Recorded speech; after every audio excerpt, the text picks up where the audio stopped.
This is a quick, low effort for me match video for the Tangodown SEPSA PCSL 2 gun held back in March. I'm only throwing this video together to show some local Florida shooters what this match was before the next one is held, because this was an inaugural match, the first time they were doing it, and I'm really hopeful this could be a great option for shooters in the area in the future.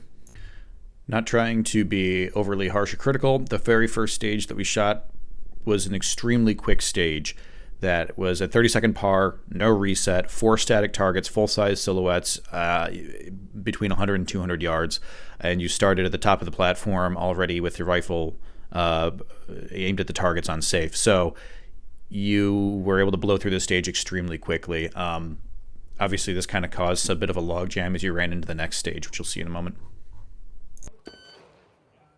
My second stage was a more traditional two-gun style stage, starting with rifle, PCC in my case, on some static steels, running up, finishing with handgun, eventually concluding on a Texas Star. Fun stage, no comments.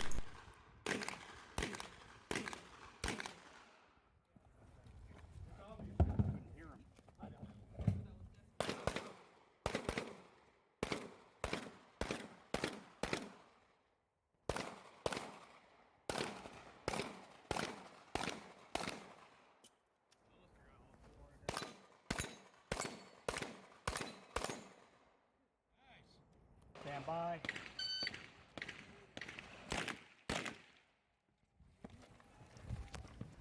Don't have too many comments on my third stage. It starts with some of the harder rifle shots that you'll do in the match, some pretty good distance there on paper, and you'll run all the way forward and end up coming most of the way back with handgun to engage all the targets. Good times.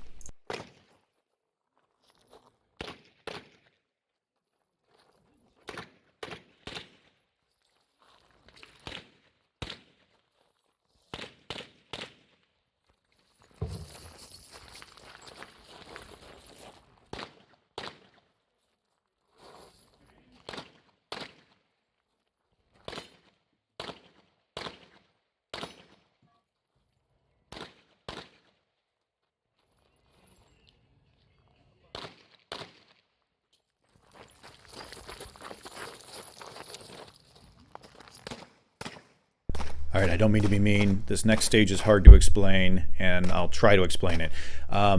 You had to drag a dummy and engage 2 targets while moving with one hand, engage more targets with your other hand only. You end up at the end of the stage shooting more targets with one hand and then the other hand again. The competitor also had the option of either throwing knives at the center array of targets at the end or shooting the center array, but you weren't required to hit the targets.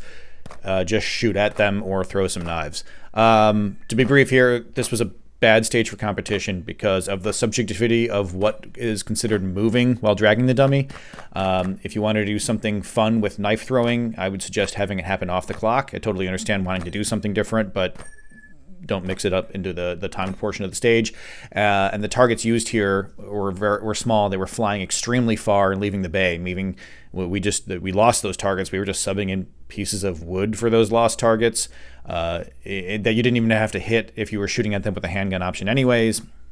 Anyway, this is a 2-gun event, but this was a stage that only uses 1 gun. I think multi-gun events should try to use multiple guns per stage.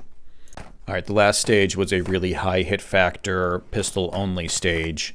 I don't necessarily have any complaints about the stage other than that, again, this is a multi-gun event. I think that we should try to incorporate multi-gun into each stage, multiple guns into each stage if at all possible. Would have loved to see this one tweaked a little. Closing thoughts. By the way, I was extremely sick, like physically sick for like this entire match. It was a fun time. I understand this was a first-time match, and multiple people came together to put it on. I think these multiple people had different visions for what the match could be.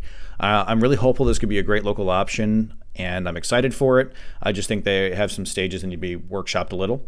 The long-range stage, to be specific, need to be longer, or there should have been one less squad. You didn't need to have someone start there, but we blew through that one very quickly and then had a long traffic jam in front of the next stage. The dummy drag stage should have had all the non-shooting activities happen off the clock. I'd love to see more of the carbine in the match because that's what differentiates this match from just being a USPSA match. And I didn't mention this earlier. Some of the stages were using old PCSL targets, and some of the stages were using new PCSL targets that would have different scoring zones on the same exterior silhouette shape. And that was confusing, and I almost guarantee some stages did not get scored correctly because of that. Anyways, that was the match. Nothing's perfect the first time through, but I think they're working on it, and I want to support these guys.